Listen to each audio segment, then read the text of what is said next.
action and suspense out of the Old West comes the most famous hero of them all, Hopalong Cassidy, starring William Boyd.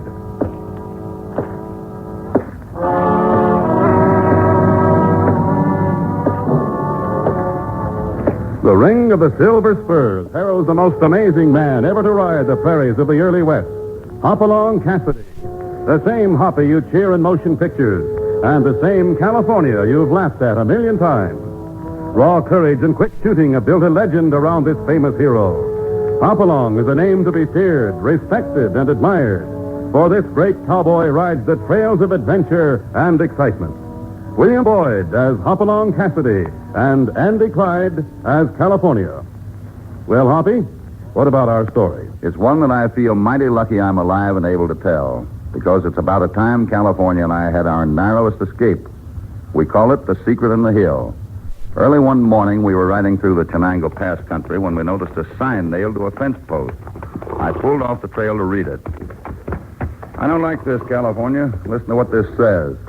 $500 reward. Wanted, dead or alive, killer of Fred Benson, son of Wade Benson of Chenango Pass, by order, sheriff. If they got a reward up for him, he's probably run halfway to hallelujah by now. Maybe so, but he might still be around playing possum. I don't know, Hoppy. Seems only reasonable for a killer to vamoose if he got the chance. It depends on how and why the victim was killed.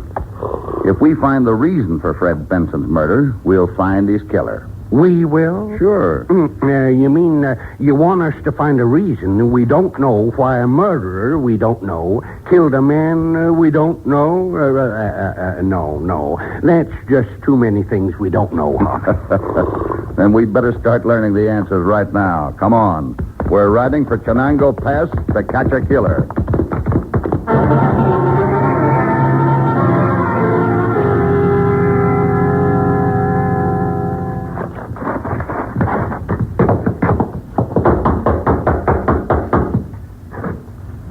Nobody answers, Hoppy. You figure this is the right place? Yeah. Wade Benson's name is on the gate.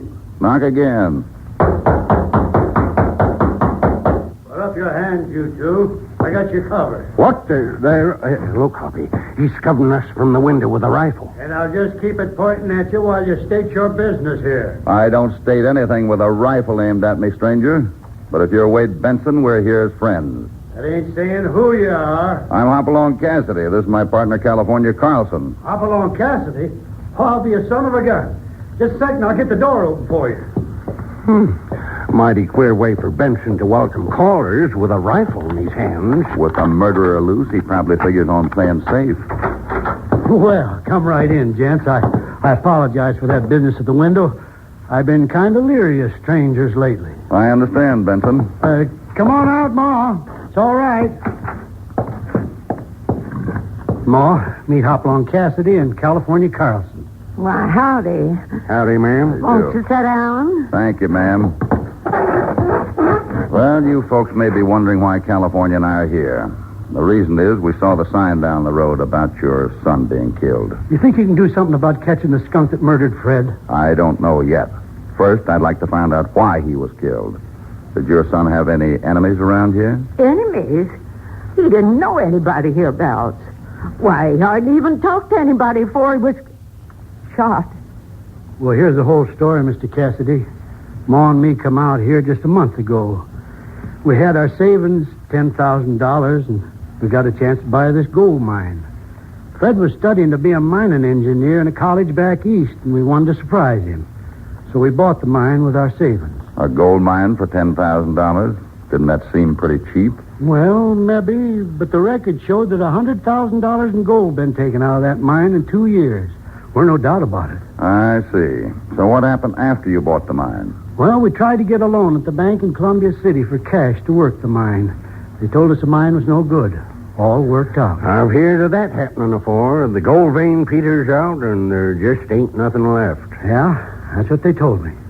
I tried to find the slicker sold me the mine, but a fellow named Slim Daniels, but he'd skipped out. We wrote our boy Fred about it, and he come out just as soon as he could get here. Fred figured maybe there just might be a chance we could get a little more gold out in that mine. Maybe get our money's worth back. So the morning after he got here, he set out to look over the mine. That's the last time we saw him. Yeah. He was found late in the afternoon. Shot dead. It's sure hard to figure. Wait, just what did Fred do during the day? Did he go right to the mine? No. First, Fred borrowed some tools from Rod Black's mine supply store over in town. Then went to the mine. Around noontime, he sent a note for me to the store by an old prospector called Pack Mule Parker. Rod Black brung it to me later. Said the mine was no good. That's all we know. Fred sent a note? Exactly what did it say, Benson? Well, I still got it right here in my wallet. You read it yourself, Mr. Cassidy. Let's see. It says there's no gold at all. It's a dead mine. Guess that's pretty different about the mine being no good. Too bad you couldn't get something out of it for your $10,000. Oh, Rod Black offered us $1,000. Says he can salvage the equipment. Ore buckets and rock crushing machinery and such stuff. At least that's something. So that's the story. Fred examined the mine, sent this note, and was killed. Well, that's it, Mr. Cassidy. And his murderer seems to have got away. The low-down, sneaking snake. Even a snake leaves a trail, Benson. And I don't intend to let this one get away.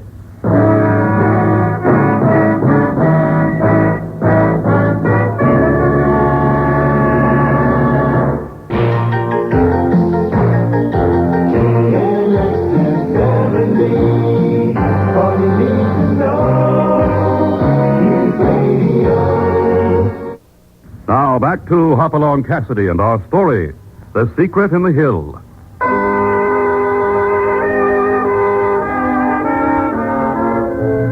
Hoppy and California are looking into the killing of Fred Benson, who was found mysteriously shot after he had inspected a worthless gold mine his father had bought. Having heard the story of the murder from old Mr. and Mrs. Wade Benson, Hoppy and California have ridden to the place close by the mine where Fred's body was found. Notice something, California? All these boulders around here give plenty of cover for whoever ambushed Fred Benson. Anyone on this trail could be followed for miles without knowing it. Sure. Why, the killer could be hiding behind some boulder 20 feet from where we're standing right now, and we'd never know it. Sure. What in suffering blue blazes is there? Somebody laughing. The question is, where is it? Skin me for a jackrabbit. Hey, here he comes, Hoppy, from behind that big rock. Well, what were you up to hiding those rocks, stranger? Here. He just wanted to show you how right she was about a body could hide out in these rocks. Me and Molly been following you for a mile. Heard every word you said, too. Molly, who's that? Who's that, he wants to know. Come on out here, Molly, and say howdy. Look there, Hoppy. Molly's a mule. Yeah, a pack mule. I guess you're Pack Mule Parker then, stranger. Yeah, that's me, Pack Mule Parker. And since you know who I am, I reckon you knows everything around here belongs to me, and you're trespassing on my property. Your property? You mean you got title to all this land? Title? I don't take no stock in titles. I come out here 30 years ago when there weren't nothing but coyotes and jackrabbits living in these here hills. I was the first one here.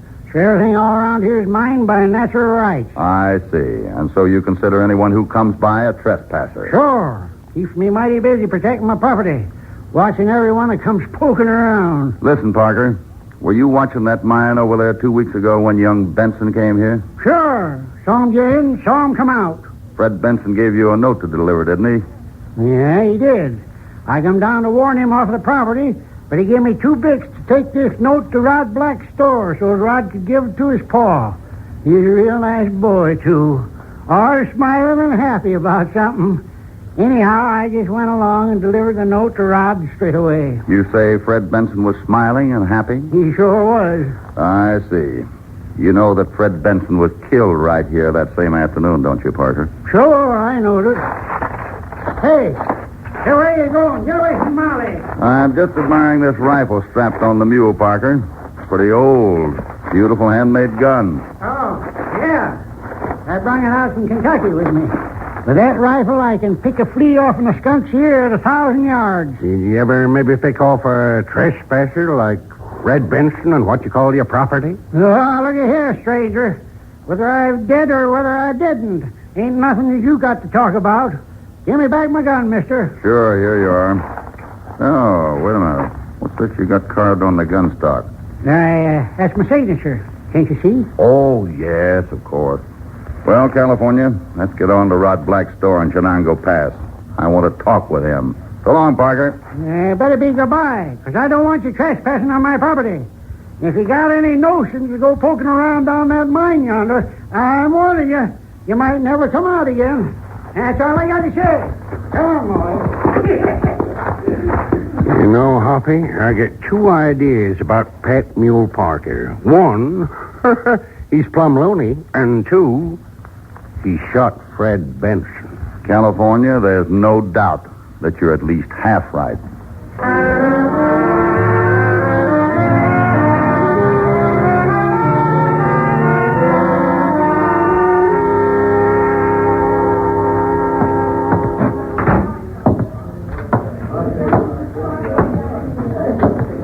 Howdy. Which one of you men is Rod Black? That's me, stranger. You looking for something in the way of mining equipment? No, just now I'm looking for some information. You don't say. Information? About what? Fred Benson. Fred Benson, eh? Well, who are you to be asking about Fred Benson? I'm Hopalong Cassidy, and this is California Carlson, my partner. Well, Hopalong Cassidy. Well, now, about Fred Benson. The sheriff's laid up with a busted leg, and being a deputy, I'm handling this shooting case myself. Then I'd like to hear your ideas about the murder, Black. He ain't got no ideas. Everybody except Rod knows that only two people could have killed Benson. So? Well, Black, what about these two people who could have shot Benson? And Cassidy, it's this way. There's a loony old coot named a Pack Mule Parker. Yeah, we ran into him. He's got the mistaken idea that he owns practically all the mining country around here and has to protect it against trespassers. Is it your idea that Parker figured Fred Benson was trespassing on his property and shot him? Well, ain't no question Parker's loony, and of course he might have done it. All right, that's one suspect. What about the other? Well, now, I ain't sure of this neither, but some folks think it could have been Slim Daniels. Slim Daniels? Ain't that the feller that sold that worked-out gold mine to old Benson and then skipped out? He didn't skip out. Folks seen him skulking around through the hills. Ain't no mistaking that pinto he rides. That's right, Cassidy. Some folks figure Fred Benson met up with Slim by accident. Fred demands the money back and goes for Daniels. Slim pulls his gun and shoots the boy. It's possible, of course. Yeah, but it's all guesswork. We need proof, some evidence. Well, how you figure you're going to get evidence, Mr. Cassidy? Fred was shot shortly after he'd been down looking into that mine. There must be a connection. I'm going down into the mine to find it.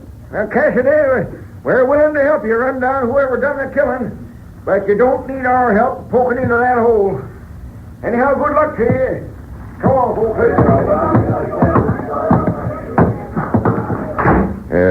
Cassidy, I personally figure you'll be wasting time going into that mine.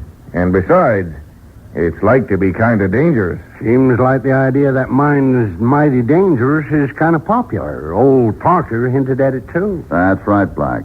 Why is it dangerous?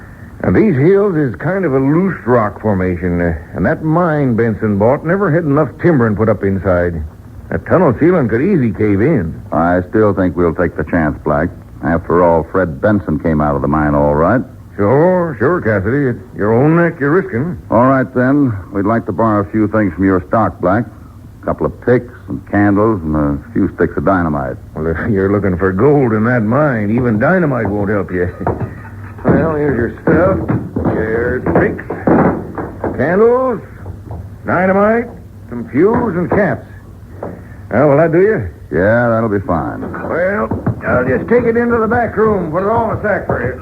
See you right out. I ain't saying I like the idea of going down in that hole, Hoppy. What you figuring looking for down there? For whatever it was Fred Benson found, it made him happy and smiling when he came out and met Pack Mule Parker. Hoppy, I flat refuse to go with you. What, California? What do you mean? I refuse to go unless first we stop at that hash house down the street and eat a 2-pound beefsteak.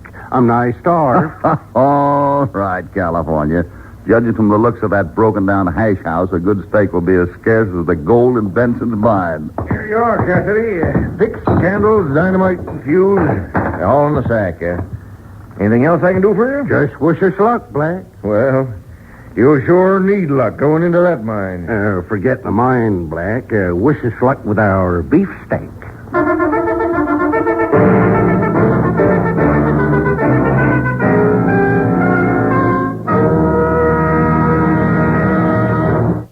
.1070 News Radio.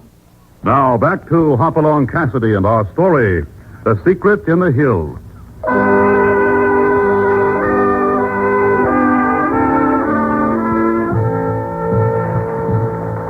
Hoppy, I feel like we've been walking through this tunnel for miles. Well, I think we're nearly at the end of the shaft. Watch it, California. Here's another sharp turn. Well, here we are. Tunnel into a sort of room here. This is as far as the mine goes. Yeah, and I'm sure glad it don't go no further. Let's set our candles on this rock shelf. Now, give me one of those sticks. I want to probe these walls a bit. Right. And I'll open the sack, and I'll... Hoppy. Don't take another step forward. Move back slow. This way. What? Just in front of you, Hoppy. Rattlesnakes. Whew, that was close. There are dozens of them. Dozens? Look yonder, Hoppy. There's a whole swarming pile of them. Hundreds. Sure enough, it's a den of rattlers. They often hole up in an underground place like this. Some of them are crawling toward the tunnel. We better get out of here, Hoppy. I ain't hankering to wade through rattlesnakes. All right, California. Let's move out along the wall here. You don't need to tell me twice. What the... Oh! Get him! What?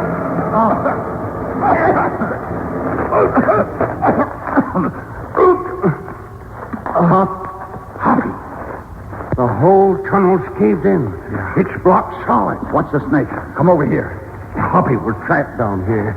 We can't kill off all these rattlers. Look, they're swarming out of that cleft in the rock. Quick. Pick up some of these splintered timbers. Start a fire. That'll keep the snakes back. Yeah, give me the handle. I'll start some of these slivers. Now, some more of the bigger pieces. There, that'll do it for now. Yeah, for now, but what'll we do next, Hoppy? Quiet. Listen. I don't hear nothing but them rattlers whirring. Oh, I hear something beyond that wall. It's water. The cave-in must have opened up a fissure. That's an underground stream. Oh, I ain't worrying about dying of thirst. Not with all them rattlers ready to get us as soon as the fire goes out. Look, notice there's not as much smoke in here as there should be. That means air's coming in. Where? Look there, the smoke is moving toward the wall where the water sound comes from. Yeah. If there's an underground stream, it means that there's some sort of tunnel. And the air movement means there's an opening. Hey, but Hoppy, are you gone loco? There ain't no door in that rock wall, no matter what's beyond. But we've got dynamite. We'll blast an opening. Sure, but... No, hold on, Hoppy. The explosion in this small space, it'd kill us. But that big rock in the far corner will give us some protection. But that's not the only risk. When we blast open the wall, if that underground stream is on a higher level than we are, the water will come pouring in here and drown us. Well, that'll be quicker and better than waiting for these rattlers to kill us. I'll get out the dynamite. Good. I'll scatter this fire to drive the snakes back from the wall. Then find a place to wedge in the dynamite. Hoppy, here's the dynamite. 4 sticks. But no cap. We can't explode it without caps. No caps? No. That tunnel didn't cave in of itself. It was dynamited. Somebody removed the caps from the sack so that we couldn't blast our way out of here. Who could have took the caps? We hid the sack and We didn't actually see Rod put the caps in. We weren't watching the sack in the restaurant. When we first came to the mine, we left the sack outside for several minutes while we made sure the tunnel timbering was safe. Well, no matter who the dirty varmint was who took him, he's finished us for good. Now we ain't got a chance, Hoppy. There's one chance, California, just one. Give me that dynamite. Huh? Yeah, here you are. But what good is it without caps? There. I got it wedged in the rock wall. It'll take all 4 sticks to do the trick, though. Yeah, but I still don't see, Hoppy. What you going to do with that revolver cartridge? I'm taking out the lead ball. I'm going to put the blank cartridge in the end of the stick of dynamite. That'll act as a detonator, just like a cap. That's how we'll explode the dynamite. But you'll have to have some way to explode the cartridge first. Correct. We'll get behind that rock in the corner. Then I'll try to hit the cartridge cap and the dynamite with a shot from my revolver. That'll explode it, if I don't miss. If I do miss, my bullet will just break up the dynamite. It's one shot, one chance. One shot. There's hardly no light in here, Hoppy, and what little light there is all kind of wavy and flickering, and it'll be an impossible shot, Hoppy. I know, California, but it's our one chance to escape.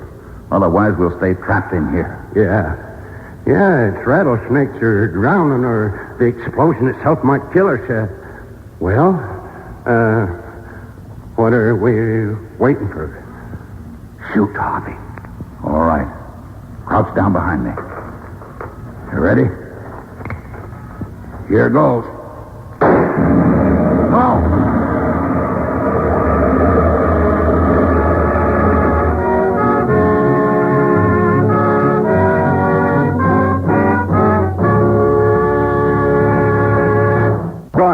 I feel like I've been through a rock crusher after squeezing up through that crack the blast opened up, Hoppy.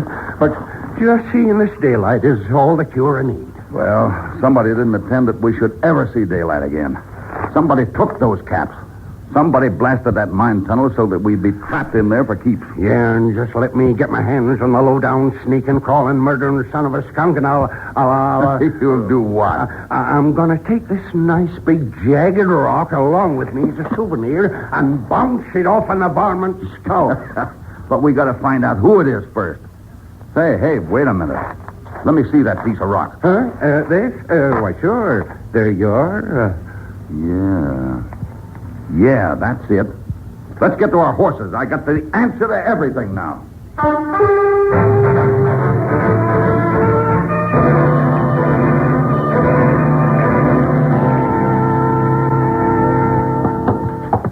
Reckon he's out in the back room. Black? Rod Black. Who is it? Come out here to the front of your store. What? Cassidy, Carlson, I didn't expect you back so soon. The murderer didn't expect us to be back at all. What do you mean? Just this, Black. Fred Benson's killer saw to it that there was no dynamite caps in that sack when we got down into the mine. Then he blasted the tunnel trying to bury us alive. But why should he want to kill you? Because the murderer figured we'd find out what Fred Benson found down in that mine. And what was that? It was what Fred Benson wrote in the note he sent you to give to his father. Why, the note only said there wasn't no gold in the mine, that it was, well, the way he put it, a dead mine. No, Black. What Fred wrote was, there's no gold at all. It's a lead mine. Someone changed the L in lead to a D. That's the reason Fred was killed, so that only the murderer would know that the mine was full of lead ore worth a fortune. Then what you saw in this chunk of rock I picked up was lead? That's right, California. Our blast uncovered a big vein of lead. That's what Fred had discovered. That's why he was happy when Parker met him, and that's what he tried to tell his father in that note. Well, then that settles it. Pack Mule Parker, bring me the note. He must have changed the word lead to dead. He must have shot Fred Benson to protect the secret. And he easy could have swiped the caps out of the sack when you weren't looking. Why, sure. No, Black, it wasn't Parker. I examined that antique rifle of his. It won't shoot. The hammer's rusted tight. And what's more, Parker can't write. He's got what he calls his signature carved on the rifle stock. It's an X. A mark a man makes instead of a signature when he can't write. Well, now, that being so, it throws it right back to Slim Daniels, wouldn't you say? No, I wouldn't say. The idea of the fight between them won't stand up. Fred couldn't have recognized Daniels, the man who sold his father the mine, because he'd never seen Daniels. Why, you never... Now, who is the murderer? Why, I just can't guess. You, Black. You're the only one who had a chance to change the note. Me? Then you offered to buy out old Benson for $1,000.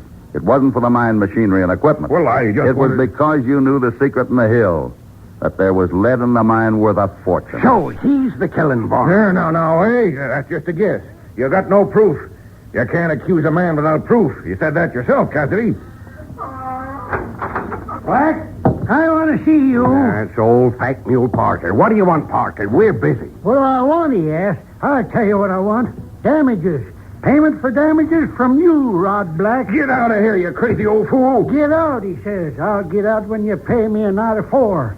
With my own eyes, I seen you dynamite that mine tunnel, blowing up my personal property. Hey, he's reaching for a gun. Stand back, all of you. You're not going to take me. I tell you, I'll shoot you all before you... Hey, he's out cold. What hit him? Just that chunk of rock from the mine I flung at him, Hoppy. I said I was going to bounce it off in the skull of whomsoever was the murdering barman. Good work, California. Now we'll just tie him up, all ready for delivery to the U.S. Marshal for arrest for murder. Hey, Rod Black is going to be arrested. How'll I collect my damages? You'll collect all right, Parker. You were saying you saw black dynamite the mine was all we needed to prove his guilt. You'll get the $500 reward. Me? $500? Sure. Why, I'll be rich. Molly can have all the oats she can eat forever. What'll I tell Molly? Well, the $500 will take care of Pack Mule Parker. The lead mine will take care of Mr. and Mrs. Benson, and the law will take care of Rod Black. There's just one more thing that ought to be took care of before we leave Chenango Pass, Hoppy. What's that, California? My appetite. Today we come so close to never eating again, I'm hungry all over. California, you don't mean to say you want another 2-pound beefsteak? Nope. And this time I'll take a 4-pounder.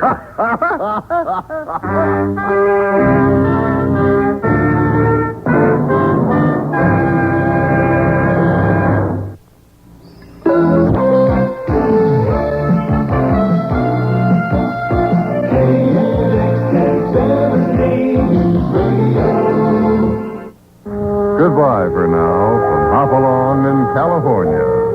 And here's a special invitation to join them next time they ride out from the Bar 20 when, as usual, I have a hunch they'll get into plenty of action that spells trouble.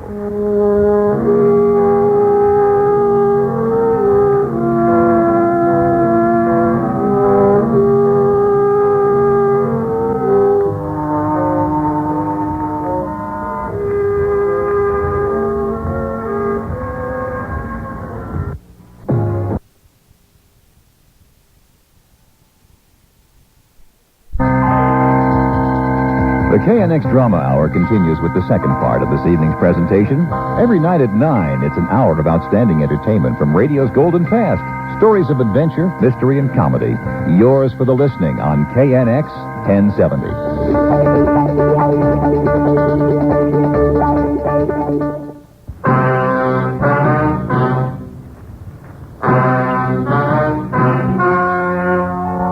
The story you're about to hear is true. Only the names have been changed to protect the innocent.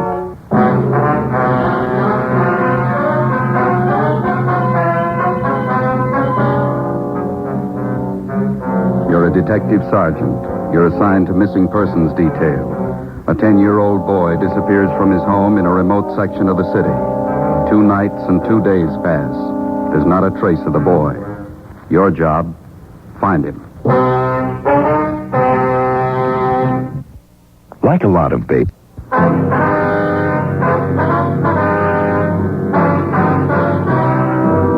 Dragnet, the documented drama of an actual crime. For the next 30 minutes, in cooperation with the Los Angeles Police Department, you will travel step by step on the side of the law through an actual case transcribed from official police files.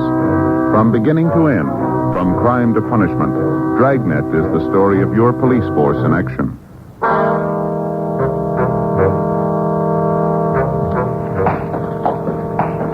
It was Wednesday, August 4th. It was hot in Los Angeles. We were working the day watch out of Juvenile Bureau. My partner's Ben Romero. The boss is Inspector Bowling. My name's Friday. We were on the way out from the office, and it was 2:25 p.m. when we got to Bowers Avenue, number 1218. Yes. Police officers, ma'am, we'd like to see Mr. Sherman. Oh, certainly, officers. Won't you come in? Thank you very much. I'm Mrs. Keller from next door. I saw you around here yesterday. Yes, ma'am. Came over this morning to look after poor Mr. Sherman. Yes, ma'am. Well, how's he feeling today? Not too well. Fixed him some nice chicken broth for lunch, and then I helped him in his wheelchair and took him out in the backyard out in the sun. Good hot sun. It's wonderful for his legs. He has arthritis, you know. Yes, so we understand. Wonder if we could talk to him, Miss Keller. Well, yes, I guess you have to. He's still out in the back sleeping in his chair last time I looked.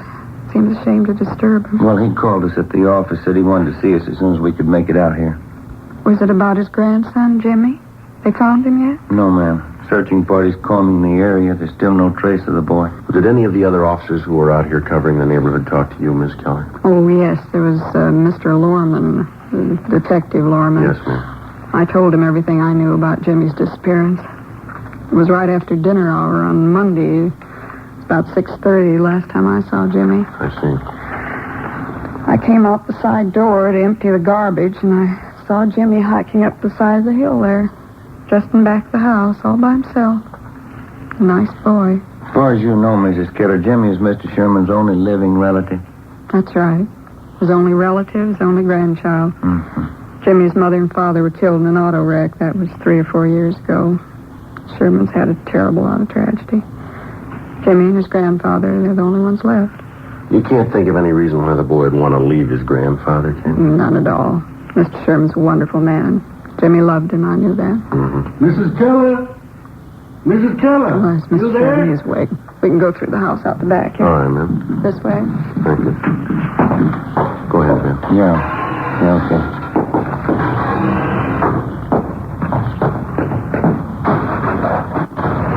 Visitors for you, Mr. Sherman. How are you feeling? All right, I suppose. Hello, Sergeant. How are you, Mr. Sherman? What about the boy?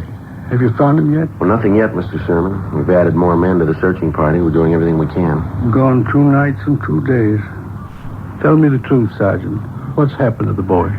Well, right now, we don't know any more about it than you do, sir, but that's no reason to give up hope. You told us yourself yesterday that Jimmy's been missing once before. It turned out all right that time. He wasn't gone for 2 nights and 2 days. Maybe you'll just say I'm old and I've got funny ideas, but I got a feeling, Sergeant, something's happened to Jimmy. Something's happened and I can't do anything about You it. just put those thoughts out of your head, Mr. Sherman. They're going to find Jimmy and it's going to be all right. Why don't you pull up those lawn chairs there, Sergeant? All right. I'm going to go in the house and fix some cold lemonade for you men. Well, thank you, ma'am. We got your phone message at the office, Mr. Sherman. Anything special you wanted to talk to us about? Yes, there was something. When you were talking to me yesterday, Yes, sir. I told you that Jimmy had on a brown jacket when he disappeared Monday night. Yeah. I was wrong, Sergeant. We found the jacket in his room. All he was wearing was a pair of blue jeans and this white sweatshirt. Do you think that might help any? Yes, sir, it might. We'll send out a supplementary description of his clothes. We'll see that everybody's notified. Just wish I could be out there with a searching party. Arthritis is pretty bad today. Caught me at a terrible time. Don't know what I'd do if anything happened to the boy. I know we've asked you this before, Mr. Sherman, but can you think of any reason at all why your grandson would want to leave home? No, sir, no reason at all. Those 2 collie pups over there in the pen. Jimmy just bought them last week with his own money. Saved up to get them. I see. The boy's crazy about dogs. That's why I say just wouldn't pick up and leave everything. Boy and me got along fine. No reason for it, Sergeant.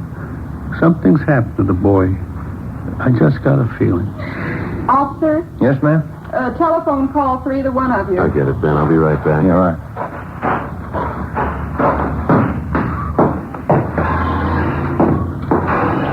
The man said it was your office calling. Thank you, Miss Keller. Where's the phone? Telephone straight back there in the hall. Thank you very much.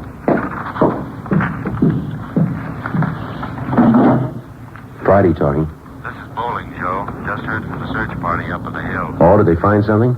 Yeah, in the Elysian Park area by the upper reservoir. Uh-huh. Found a pair of kids' trousers right by the edge of the water. What kind of trousers? Blue jeans, nothing in the pockets. They'll start dragging for a body as soon as they get the equipment. Check it out with the grandfather, huh? See if the boy was in the habit of hiking up there around the reservoir. Right. We'll call in just before we leave here. Right, Joe. Right, bye.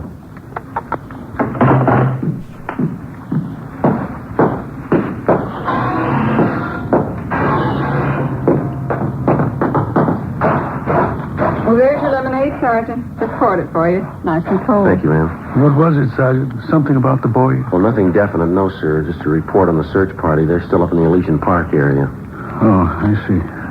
Did your grandson Jimmy do much hiking in that neighborhood up there, Mr. Sherman? Yes, I think he did. Likes to hike up there around the reservoir. Why?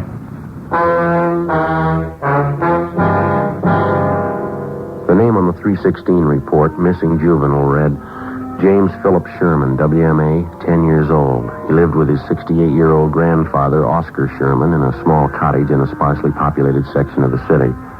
Shortly after 6 p.m. on Monday, the boy went outside to play. When darkness fell and he failed to return home, his crippled grandfather went out to look for him. Half an hour later, the neighbors joined in the search. No sign of the boy. At 10 p.m., Juvenile Bureau was notified, and throughout the night, squads of men on foot and in cruiser cars canvassed the area. A local broadcast and an all-points bulletin was gotten out on the boy. Neither the grandfather or the neighbors could find any reason for his disappearance. After almost 48 hours of continuous searching, the only lead we had was the pair of trousers found on the edge of the upper reservoir in Elysian Park. They were shown to the grandfather, but he failed to give positive identification. Dragging operations at the reservoir began immediately. Meantime, Ben and I, together with Lorman and Lopez from Homicide, checked out every possible lead on the missing youngster. One of the tips came from a Frank Grady, an unemployed carpenter who lived 5 blocks from the Sherman home. I don't know how much this may be worth to you, Sergeant. I don't want to get anybody into trouble, but I figured this is a pretty important thing. Well, what is it you want to tell us, Mr. Grady? Well, as I say, I don't want to get anybody in any trouble, but have you checked over everybody in this neighborhood? I think we've talked to just about everybody in the area, don't you, Joe? Well, either us or the men from Homicide. Why do you ask, Grady? Well, there's a guy who lives down the street there, right down the corner from this house. Old guy by the name of Gilby. What about him? As I say, I don't want to cause any trouble, but maybe you ought to double-check him. One thing, he's an ex-convict, I know that. Another thing, he hates everybody in the neighborhood. Hates the kids, too. Wouldn't be surprised if he was your man. Why do you say that, Grady? Does he have any special reason for disliking the Sherman boy? Old man Gilby wouldn't need a reason. A real queer one. Say, I got a couple cans cold beer in the icebox, and I fix you fellas up. No, thank you very much. Just the same. What makes you think this Gilby had anything to do with the boy's disappearance, Mr. Grady? Well, number one, I saw old man Gilby out walking Monday night when the Sherman kid disappeared. Yeah? Saw him walking along the road up there. The same one that goes up by the reservoir. And I watched him. It was dark by the time he got back to his house. I'd check on him again if I were you. As far as you know, has Gilby ever been in trouble for bothering the kids in the neighborhood? Oh, Sergeant, he bothers everybody in the neighborhood. Real queer. Lives by himself, always complaining about something. Frankly, I think he's your man. I think he took that kid and he did something to him. Well, do you have anything at all to back up your opinion? You dig around. You'll find something on him. He's no good, and I'll bet on it. I've had a couple of run-ins with him myself. He just isn't any good, that's all. Well, all right, Grady. Thanks for the tip. We'll be sure and double-check on the man. You won't tell him where you got the tip, though, huh? Like I say, I've had run-ins with him before. It might cause trouble. No, he won't know where we got it. Thanks again. Okay, Sergeant. It's a pretty important thing. I didn't want to make anybody look bad, but the old man's just no good. Now, you understand that, don't you? Sure, Grady. We understand.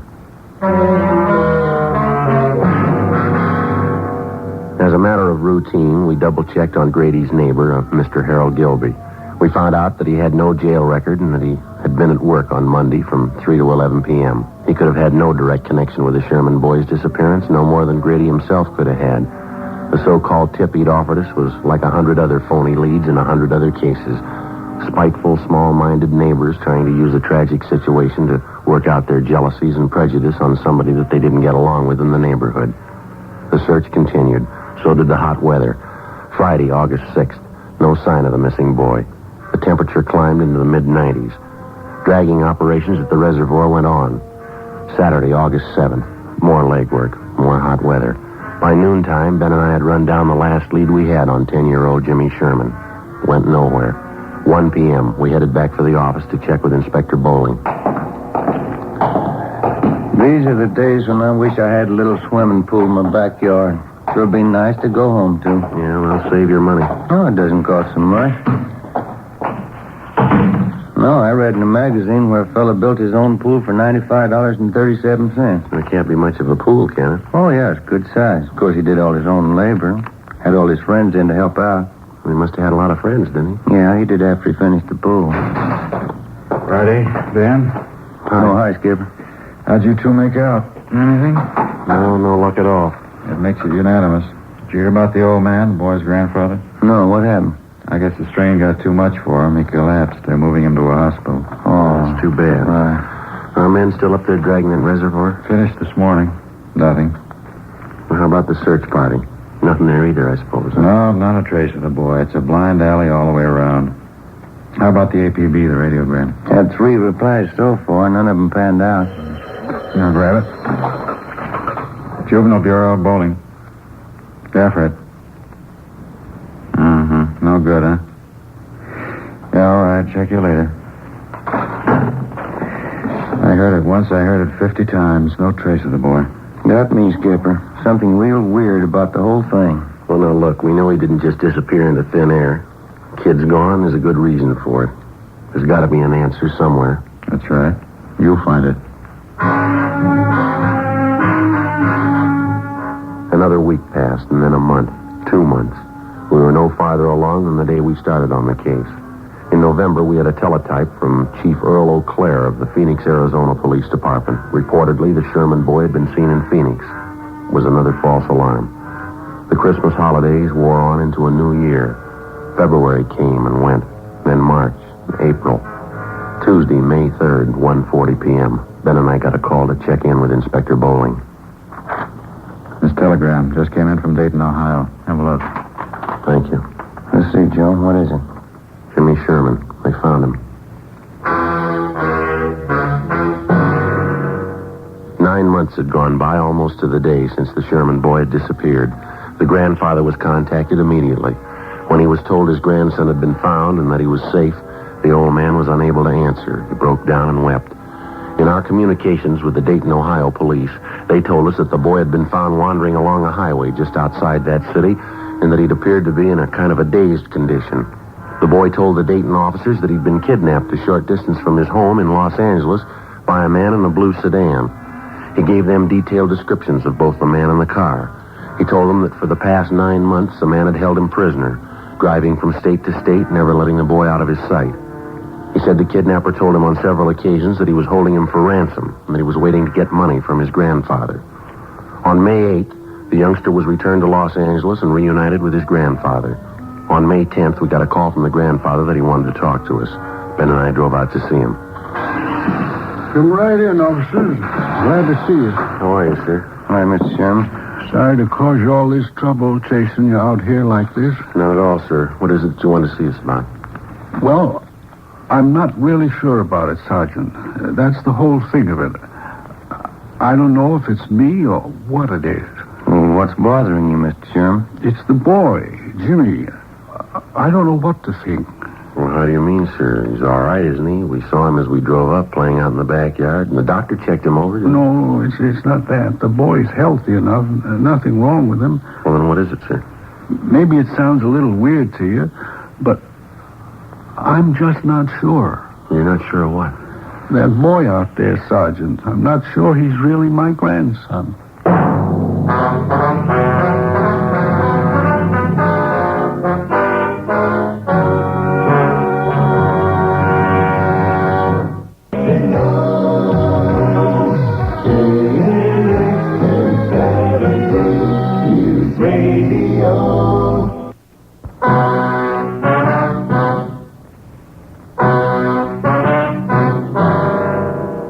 Tuesday, May 10th, 2 p.m. When the aging grandfather, Oscar Sherman, told us that he wasn't sure whether the recovered boy was really his grandson, Ben and I didn't know what to think. Our first reaction was that the shock of recovering the boy after he'd almost been given up for lost had been too much for the old man. Mr. Sherman admitted that there was no physical difference in the boy as far as he could see, but he still insisted that there was something wrong, that the boy seemed different somehow. To satisfy the grandfather, Ben and I talked to the boy, but he failed to give us any reason to believe that he was not Jimmy Sherman. We checked with the boy's friends, all the people in the neighborhood who'd known Jimmy over a period of years. They confirmed our opinion. A few thought that the youngster had changed a little, but no one had any serious doubts about it. The boy was really Jimmy Sherman. So the matter was dropped.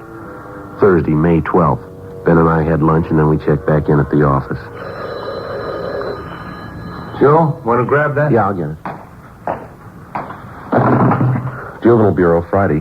Sergeant, this is Mr. Sherman talking. Yes, sir. Mr. Sherman, Yes, sir. How are you? I want you to come out and take this boy, Sergeant.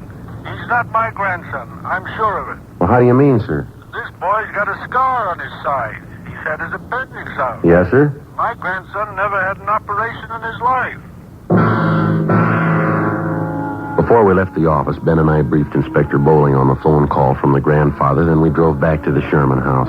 While Oscar Sherman didn't claim that he knew his grandson's complete medical history, he was certain that the boy had not had his appendix out and that he had not had an operation.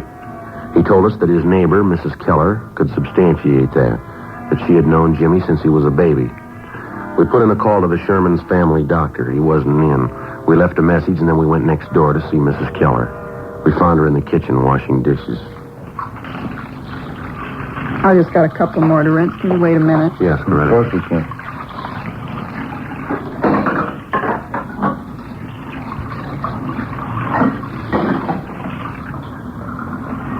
No, to tell you the truth, Sergeant, I just don't know what to think about Mr. Sherman.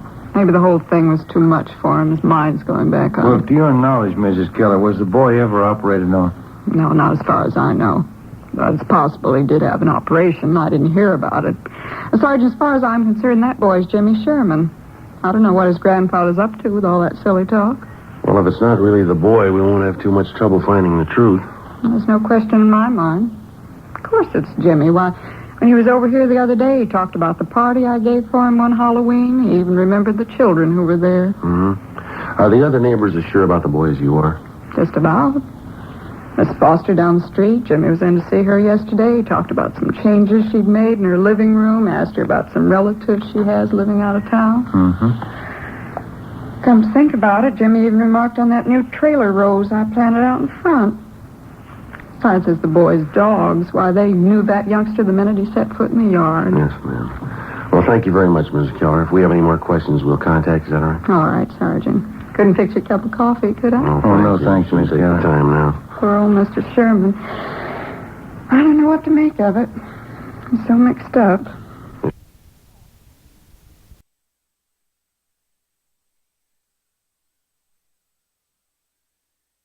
Oh, yeah. Yeah, here you go. Thanks. Boy, if I ever get this thing finished, it's going to be the best coaster around here. These are the wheels I'm going to put on it. Pretty good, aren't they? Yeah, they look fine, son. Do you like building things, coasters and things like that? Oh, yeah, I like it all right. It's fun. Your granddad says you've changed quite a bit since you got back, Jim. Says you didn't like working around the shop here before. Well, I guess I don't really. You know, once in a while I like to come out and fool around. Mm-hmm. Have you seen Mr. Barlow down the street since you've been back? Mr. Barlow? No, I went down to see him, but he wasn't home.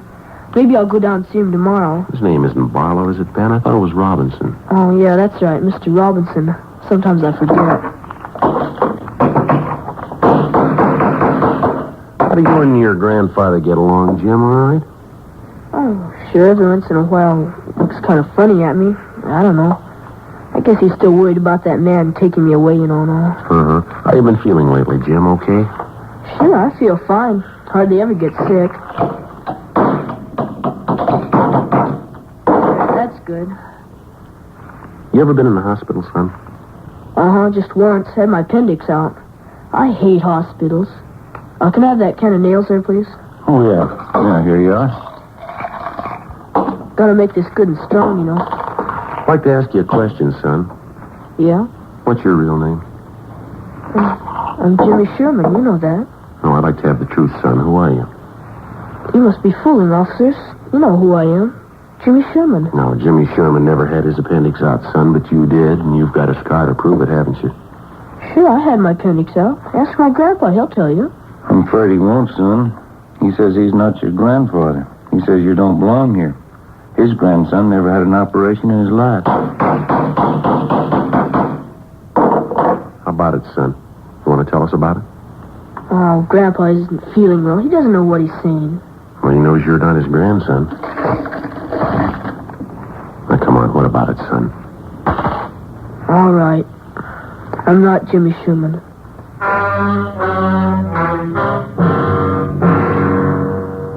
He told us his real name was Donald Rush. He said he'd run away from his home in Springfield, Ohio, 2 weeks before. He said that he'd been picked up by the police on a highway just on the outskirts of Dayton, Ohio. On returning the boy to the station, the police officer saw that he fitted the description of the missing California boy perfectly. It was almost as if the two were identical twins. Under the impression that the youngster was suffering from shock or amnesia, the police officers told him all about his home and his friends in California. They gave Donald Rush all the information that they had on the missing Sherman boy. All the newspaper stories, pictures, the dozens of teletypes and circulars which had been sent across the country in an effort to locate the missing youngster. On his way out to California on the train, the Rush boy was given dozens of newspapers to read which contained thousands of words concerning the disappearance of Jimmy Sherman. So by the time he got to Los Angeles, Donald Rush knew everything he had to know about the boy he was impersonating. We questioned the Ohio youngster further. Besides an exceptionally high IQ, he admitted to having an almost photographic memory. We took him in the house to face the grandfather of the boy that he'd been impersonating, the boy who was still missing. Mr. Sherman. Yes, Sergeant. Sit down, won't you? The boy here has a confession for you. He wants to tell you himself. I think I know. I was right all along, wasn't I, Sergeant? I didn't mean anything by it, mister. I just thought it'd be fun to make out like I was somebody else for a while. You wouldn't know the difference, would you, Sergeant? No, sir, I'm afraid I wouldn't. That picture over there on the mantel and the boy here, they look exactly alike to me. There's only one thing I'd like to know, son. Yeah? Why'd you do it? Why'd you try and fool me? Oh, I don't know, mister. I ran away from home, and the cops picked me up near Dayton. They thought my name was Jimmy Sherman. They said I was a missing kid from California. Well, why didn't you straighten them out right then, son? I was kind of afraid, and if I told them what my real name was, they would have sent me back home. So I just let them think I was really Jimmy Sherman. And they seemed to be pretty sure I was. How long did you think you could keep it up, son, pretending you were somebody else? I don't know. Guess I never thought much about that. I got here, and everybody was nice to me. I just didn't think about anybody finding out. Honest, mister, I didn't mean to do anything wrong. I didn't mean to hurt anybody. And you never saw my grandson? You never saw Jimmy? No, sir.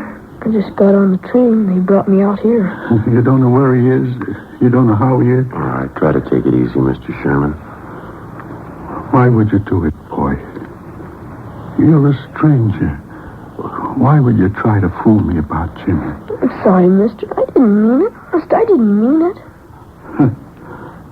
Thought I had him back. Thought I had him back.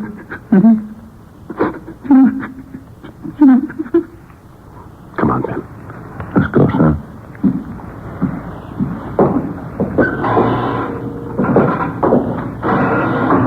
I didn't want to make him cry like that, Sergeant. Honest, I'm sorry. Couldn't you just let me stay here with him? No, I'm afraid not, son. I won't do anything wrong. Don't you think I could just stay here with him?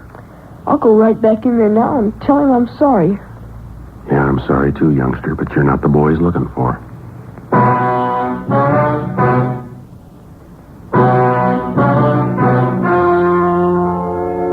The story you have just heard was true. Only the names were changed to protect the innocent. On Wednesday, May 20th, a meeting was held at the Juvenile Bureau, City and County of Los Angeles, State of California. In a moment, the results of that meeting.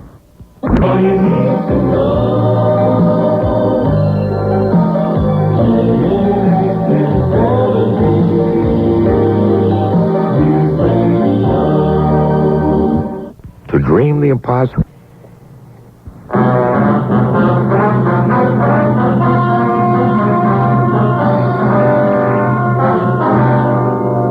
Donald Rush, who impersonated missing 10-year-old Jimmy Sherman, was returned to the custody of his parents at their home in Springfield, Ohio.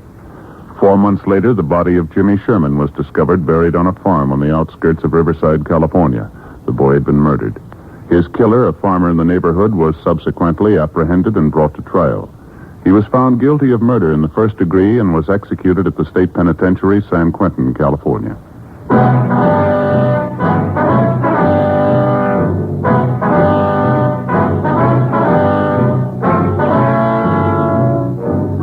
You have just heard Dragnet, a series of authentic cases from official files. Technical advice comes from the Office of Chief of Police W.H. Parker, Los Angeles Police Department.